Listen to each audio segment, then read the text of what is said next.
Welcome to Computers Are Bad from the Field. Sorry about the poor video here. It comes courtesy of an aging GoPro on a shaky mount, and not even software stabilization could save it. I uploaded a few pretty good YouTube videos with technical content, and then I ran out of steam and went many months without uploading anything. So I'm trying to get back into the habit by uploading some much lower effort videos. And I'm off to a good start because I'm just now finally editing video that I took over 6 months ago now. I'm here in Socorro, New Mexico, or at least I was when I recorded this video. More specifically, right now I'm driving along the flood wall of the Rio Grande south of Socorro and just a bit north of San Antonio. I've written before and certainly talked before about the L-3I improved hardened coaxial cable that spans the country from coast to coast. In my area, the American Southwest, it passes through Texas, New Mexico, and Arizona on its way to the Los Angeles area. Here in New Mexico, it's Tucumcari, Socorro, and Vaughn before it crosses the border for Holbrook and Kingman, Arizona. These towns, they're where the main stations are located. The Socorro station is not far from here at all, and I'm going to upload another video about that. But I'm here at the Bosque to show you something else, where the cable crossed the river. I'm not completely sure how the river crossing was done. Usually for roads and railroads, they would use directional drilling. In this case, though, the Rio Grande is very wide and very shallow, so I think it's more likely they did something like a temporary cofferdam to divert the river while they trenched it across the normal way, which would be with a vibratory plow. I'm not totally sure if there really will be anything to see, but we're going to find out together. Honestly, there's not a lot to see here. I was hoping that there might be, I don't know, some kind of visible remnant of the construction process, but there really isn't that I see. It's a good opportunity, though, to take kind of a close look at a right-of-way marker. This is a really typical right-of-way marker. This is, I think, the style that was generally used by AT&T probably from, I think, the 60s as late as maybe into the 80s, were these pretty tall wooden posts. It's probably 8 to 10 feet tall, and there's multiple crossings here. I'm on top of a levee. There's a service road on each side. There's an irrigation canal. So if you look over that way, we can see two more of these right-of-way markers. They're not usually this close together. Usually, I'd say 1,000 to 2,000 feet apart. But they did like to put them on both sides of places where the cable crossed roads, canals, streams, that sort of thing. So they're really close together here. Anatomy of one of these right-of-way markers. The first thing I want you to notice is that there's a yellow or orange metal band at the top. It's kind of the best way to recognize these markers. Typically the colors are brighter than that. I mean, these are pretty old and they're all faded, but I'd say this one's more faded than most. Below it is this orange cable route sign. A lot of the L-3I markers don't have that sign.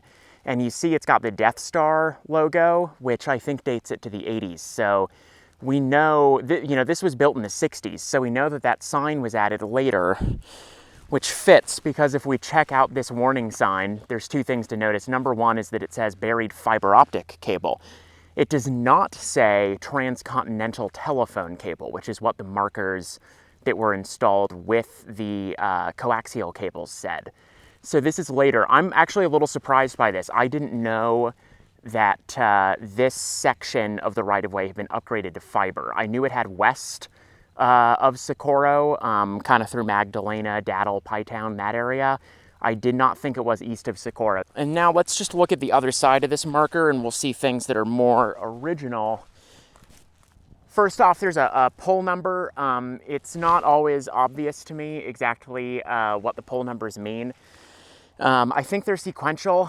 Maybe I'll go over to those markers on the other side and check, but it's actually, there isn't a bridge across this canal for quite a while, so that's a longer, I think that might actually be like a 10-mile drive to right over there, unless I want to get my waders out and do it the short way. Well, let's look at the data plate. The data plate is the most informative thing on these markers. Notice the original Bell System logo. That gives us a hint that this is original. It says, please contact telephone company before digging, instead of giving a 1-800 number. The 1-800 number is another thing that tells us that the sign mounted up higher is a newer addition. And it's got some numbers stamped into it. Distance to boundaries of right-of-way strip, there are stamped numbers. They might be hard to read, but we have a right arrow in 0 feet and a left arrow in 16.5 feet. So this marker was put on one edge of the right-of-way, which is 16.5 feet wide. That's a little narrower, I think, than they usually are, and usually the markers are more in the middle than on the edge. I don't know why exactly this one's like this. And then it says distance to a cable is left 5 feet. So, you know, looking left of the arrow on that sign, that's about where the cable is under that bush somewhere. Now, this marker has one of those orange bands at the top. Those orange bands tell you something. You might have seen older railroad mileposts that are used in like California. I'm not sure which railroad installed these, but they used to have like 1 band was a 1/4 mile, 2 bands was a 1/2 mile, 3 bands was 3/4 mile since the last marker. Well, it's kind of like that, but a little different. All of these markers have at least 1 band at the top. The ones over there have 1 band as well, I know.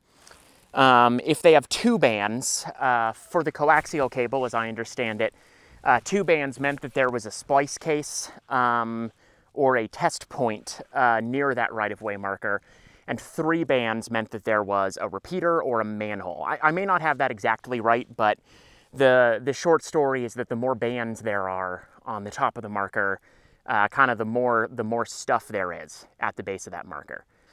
So the question is, this is looking west away from the river. This is looking east towards the river. Is there anything to be seen riverwards? Well, you know, unfortunately not really. Let's take a look. So this cable was put in the 60s, in the late 60s, I believe. So a little over 50 years ago. It looks like this section was upgraded to fiber optic. Once again, that's a surprise to me, but that probably would have been, you know, 80s, mid 80s or later. So everything here is coming up on 50 years old, probably. There's these smaller wood posts. Now, when you see these in the bosque, and if you're not from the area, bosque in New Mexico, it's really just Spanish for forest. But, you know, in New Mexico, people say bosque to refer to the riverine forest that pops up mostly alongside the Rio Grande, but there's also, like, the Pecos has a, you know, kind of a substantial bosque.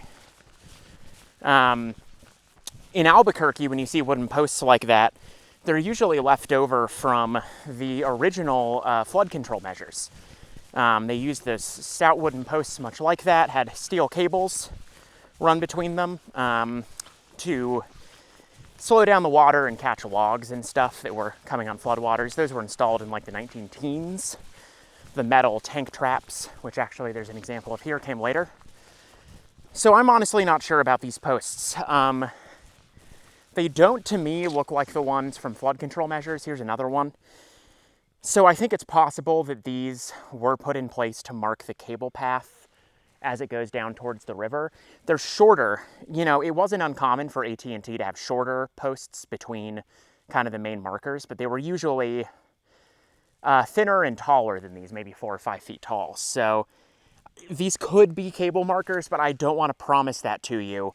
I mean, I would speculate they might have used the shorter, stouter ones because this area is prone to flooding. Looking at this sandbar, the majestic Rio Grande.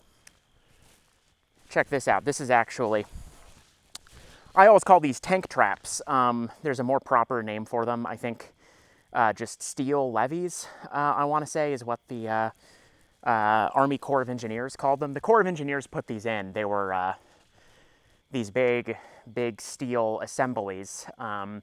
They would cable them together in chains to kind of serve the same function as the old wooden posts with cables to stop big logs and stuff that were scouring down the river. Now, it's very funny to see this like this because these were, I'd say, 5 feet tall.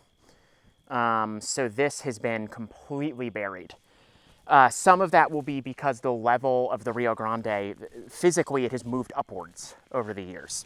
That was a result basically of the flood control measures. It slowed down the water flow, which allowed silt to settle. And so over time, the riverbed gets higher and higher and higher. That's a material problem in Albuquerque, which someone in the flood control authority said is like a miniature New Orleans in a way, because the water level of the Rio Grande, even as low as it is. And you might not be able to tell, but you could literally, if I had waders, I could just walk across this. The deepest this gets is probably 2 feet. It might not even get that deep. It is wide and shallow. But the water level in the Rio Grande in Albuquerque is actually about 4 feet higher than the ground level in the downtown area. So water has to be pumped upwards to drain into the Rio Grande. So if we walk down here, the brush is really thick there where I think the cable goes through. But I would wager I am now standing right about where the coaxial cable and maybe today a fiber optic cable crosses the river. And I don't know about you, but this is kind of a letdown. I don't see a single thing. I was wondering if there might be some type of marker or an interesting structure, but I don't see anything. I'm in a way, I'm surprised that there aren't markers on the 2 sides of the river, but on the flip side, as I said, this is not deep. This is really not navigable water. It's not like they're going to be worried about boat anchors snagging it. The only boats you ever see in the Rio Grande are swamp boats, and they're usually just, the sheriff departments, mostly for pulling bodies out of the water. So I think they may have never installed markers. If they did, they may not have survived, 50 years of... It doesn't flood very much these days. You probably know the problem here is these days is too little water, not too much. But there have been some good floods in the last 50 years. They may have swept away any markers. Certainly they would have swept away the trenching scars. And because there's plenty of water here, because it soaks in from the river, there's a lot of growth, a lot of these cottonwood trees, and it kind of fills in quick. So on satellite images, you can kind of pick out the cable right-of-way on the other side. Here on the ground, I can't see it at all. So that's it. I can't say this is the finest video I've ever made. It might be the worst, but hopefully it was at least a little bit interesting. I'm going to try to get some more content on what these things actually look like on the ground up. I'm going to put very little effort into it, and maybe that will reinvigorate my desire to be a vlogger.